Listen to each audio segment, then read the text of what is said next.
좀 현실 적합적인 방식을 선호하시는 것 같고, 우리 정초원 청년 대표는 아무래도 더 많을수록 좋다는 걸 전제로 한 것 같습니다. 세부적인 쟁점들은 전문가들 토론을 통해서 계속 이어질 것으로 보입니다. 이어서 시민단체 순서 마지막입니다. 이영희 사무국장, 여성노동법률지원센터에서 나오셨습니다.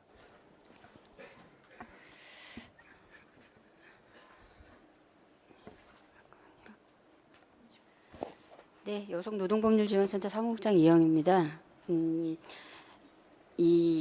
저는 이제 처음 시작할 때 지금 정초원 운영위원님께서 말씀하신 이 논의의 상황, 그다음에 그 기관들에 대해서 좀 말씀을 드리고 싶습니다.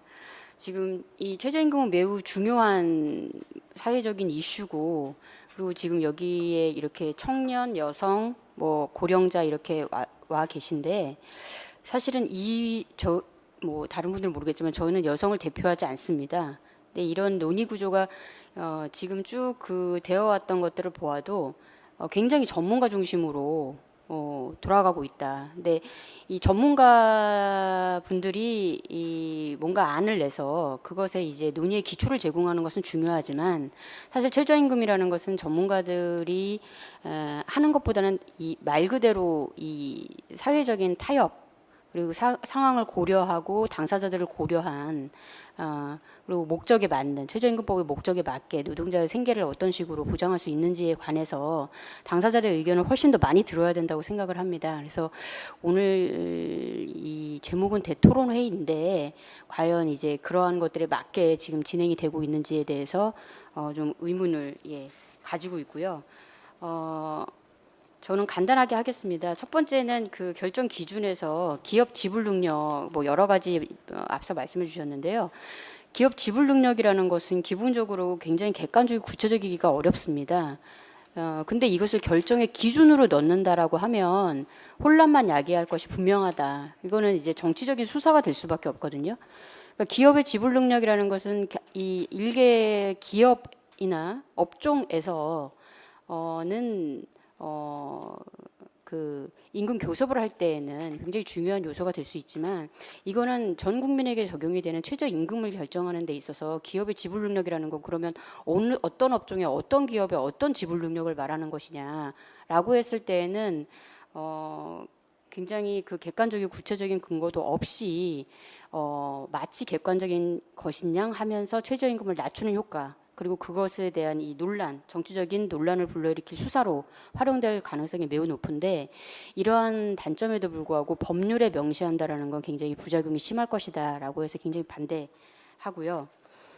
그 다음에 이원화하는 것에 이제 그 고민은 굉장히 이해가 가고, 그리고 객관성과 전문성, 공정성을 담보하기 위한 그 근거를 제공하기 위한 것으로서 만드는 것은 뭐 좋다고 생각을 합니다. 취지는 좋은데 사실 봐도 이전에 그 노사가 굉장히 굉장히 괴리가 큰 상한선과 하한선을 내고 공익위원이 그냥 결정하는 방식하고 사실 뭐가 다른가? 이 구간설정위원회가 똑같이 공익위원회 했던 것과 같은 역할, 그러니까 그 전에 한 단계 더 정부가 가이드라인을 만드는 것으로밖에 안 비춰지거든요. 근데 이것이 실제로 그런 기존의 그 문제점을 개선하기 위한 대안이 되려면, 말씀드린 대로 구간설정위원회가 어떤 식으로 독립성과 전문성을 가질 것인가의 문제라고 생각합니다. 그래서 지금 그 정초원 위원님께서 여러 가지 그 안을 제시해 주셨는데, 여기에도 역시 결정위원회처럼 다양성이 담보되어야 된다. 그리고 그런 다양성을 지금 계속 그 노사 지금 여기 참여하고 계시는 노사단체 우리 노동조합은 사실 최저임금하고는 상관이 없는 분들이 많지 않습니까? 최저임금을 굉장히 실제로 문제가 되는 분들은 여기 논의에 참여가 거의 안 돼요, 구조상. 근데 이 바뀐 구조에서도 사실 그런 것을 별로 찾아볼 수가 없습니다. 그래서 이 위원회 구성도 그렇고, 이 구간설정위원회뿐만 아니라 이 결정위원회도 그렇고 위원회 구성도 그렇고 여기에 참여하시는 전문가라고 하는 분들의 어떤 그 자격, 이런 부분에 있어서도 굉장히 획기적으로 당사자들이 참여할 수 있는 방식으로 구성이 되어야 지금 말씀하시는 객관성, 독립성, 공정성이라는 것이 제고될 수 있을 것이다. 객관성, 공정성이라는 게 사실 전문가적인 데이터로만 하는 것은 아니거든요. 절차적인 민주적인 정당성을 갖추어 나감으로써 객관성을 담보할 수도 있는 부분이기 때문에 그런 부분에 대해서 굉장히 획기적인 다른 좀 그러니까 기존의 것을 조금 바꾼 듯한 느낌에 불과해요. 그러니까 전체적인 느낌은. 그래서 그런 것들을 좀 하셔야 될 것 같고요. 그래서 지금 청년, 여성, 귀정규직, 고령자 이런 분들이 들어올 수 있는 구조로 바꾸는 것에 방점이 찍혀야 된다라는 부분을 좀 말씀드리고 싶습니다. 예, 여기까지 하겠습니다. 네. 시간 지켜주셔서 감사합니다. 예, 우리 이영희 사무국장께서 여성단체에서 오셨습니다만 국민의 입장에서 의견을 제시한 것 같습니다. 무엇보다도 시민단체에 공통적으로 발견되는 부분을 제가 좀 정리하자면 이 최저임금이 국민적인 사안이기 때문에 지금까지 노사단체 중심으로 하는 이 부분은 재고를 해야 되고 전문성과 객관성 거기에다가 다양성을 좀 제고시킬 수 있는 방안을 좀 모색해야 된다는 점에 관해서는 세 분 모두 입장을 같이 하는 것 같습니다. 뭐 그렇게 정리해도 되겠죠. 예. 제가 그 시간을 앞부분에 시민단체 시간을 좀 자유롭게 많이 드렸습니다. 근데 젊은 분이 더 많이 해서 우리 황정희 회장에게는 별도로 좀 제가 시간을 더 드릴 수 있는 기회가 있으면 좋겠습니다. 우리 전문가분들께서는 그 결정의 기준과 결정 그 체계에 관해서 간략하게 한 5분 정도로 좀 의견을 주시면 좋겠습니다. 먼저 권순원 교수께서 말씀해 주시겠습니까? 네, 권순원입니다. 1차 토론회 때 제가 뭐 여러 가지 의견들을 좀 제시를 해서 간략하게 몇 가지 추가할 내용만 말씀드리도록 하겠습니다. 뭐 앞서서 우리 이해관계자분들께서 여러 가지 이야기해 주셨는데요. 어쨌든 현행 최저임금이라고 하는 것이 정책임금이자 기준임금이기 때문에 교섭임금 형태의 현재의 결정 방식은 좀 지양하는 것이 좋겠다라고 하는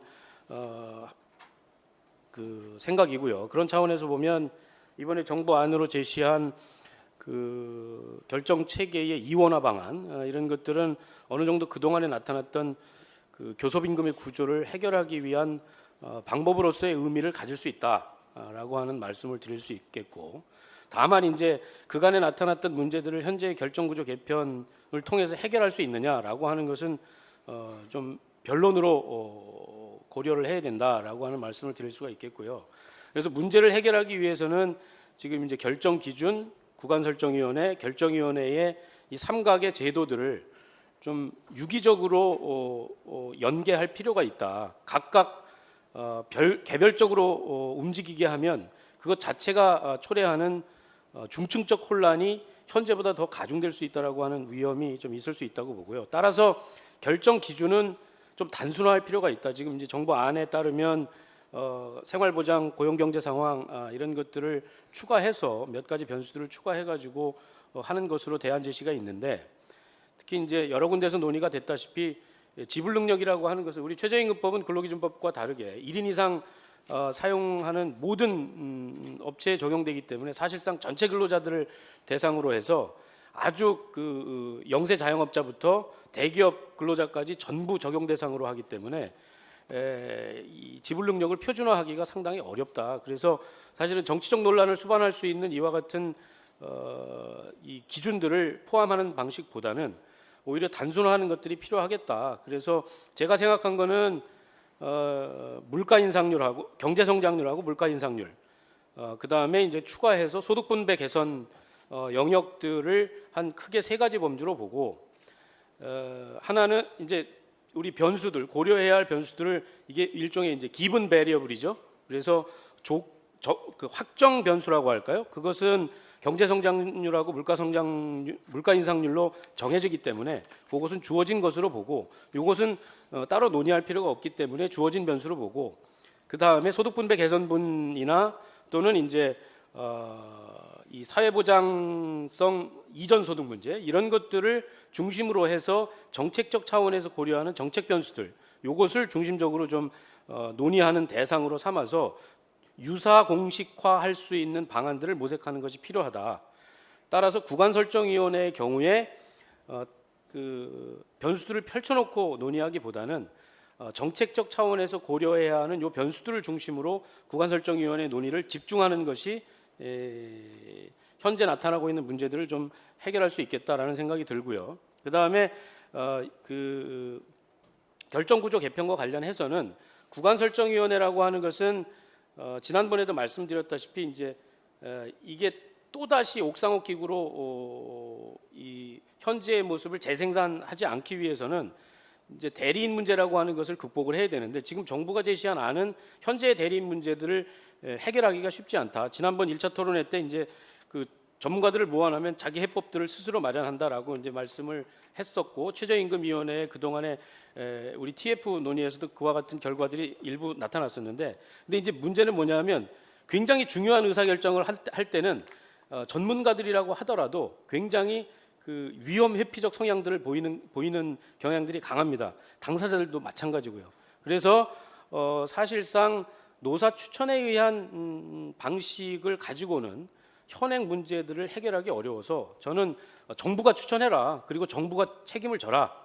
구간설정위원회만큼은 정부가 공익위원들을 추천하고 정부가 그 결과에 대해서 구간 설정 결과에 대해서 책임을 지는 방식으로 해야 정부의 전반적인 정책 기조나 경제 기조에 맞게 최저임금이 그동안에 결국에 최저임금위원회라고 하는 독립기구에서 결정을 해왔지만 정부의 입김으로부터 자유롭지 못했고 결정은 최저임금위원회가 결정은 정부가 하지만 책임은 최저임금위원회가 지는 이런 구조를 극복해오지 못했기 때문에 구간설정위원회는 정부가 해라. 다만 이제 그렇게 될 경우에 노사의 참여 문제가 있어서 결정위원회에서 최저임금액을 결정할 때 요건 이제 제가 좀 그동안에 고민을 했던 것인데 결정위원회가 지금 현재 뭐 정부가 제시한 어떤 안이라도 좋지만 노사정 공익이 참여하는 결정위원회에서 구간설정위원회로부터 올라오는 구간에 대해서 판단을 해서